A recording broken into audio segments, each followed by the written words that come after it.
விசுவாசம் இல்லாமல் தேவனுக்கு பிரியமாயிருப்பது கூடாத காரியம். தேவன் ஒருவர் உண்டென்றும் தம்மை தேடுகிறவர்களுக்கு ரிவார்டு கொடுக்கிறவர் என்றும் விசுவாசிக்க வேண்டும் இருக்கு. தேவன் ஒருவர் உண்டென்று எல்லாருமே விசுவாசிக்கிறோம். எல்லாருமே விசுவாசிக்கிறோம். தேவன் இருக்கிறாரா? இருக்கிறார். தேவன் எல்லா இடத்துல இருக்கிறார், எல்லா இடத்துல இருக்கிறார். அதை மட்டும் தேவன் போதும் என்று சொல்லல.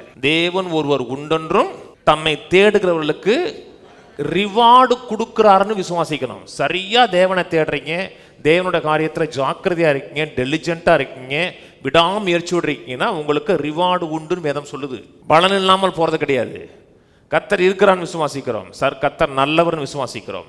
கர்த்தர் சர்வ வல்லவர்னு விசுவாசிக்கிறோம். கர்த்தர் சர்வ வியாபின்னு விசுவாசிக்கிறோம். அது மட்டும் போதாது, அதோடு சேர்ந்து இன்னொரு சில காரியத்தை கட்டாயம் விசுவாசிக்கணும் இருக்கு. யார் ஜாக்கிரதையாக தேவனை தேடுகிறார்களோ அவர்களுக்கு தேவன் பலன் கொடுக்கிறார் என்று கட்டாயம் விசுவாசிக்கணுங்கிறார். ரிவார்டு என்ன கொடுக்கிறார்? அது சுகமா இருக்கலாம், அது செழிப்பா இருக்கலாம், அது வெற்றியா இருக்கலாம், பரிபூர்ணமான ஆசீர்வாதங்கள் நிறைந்த குடும்ப வாழ்க்கையா இருக்கலாம்.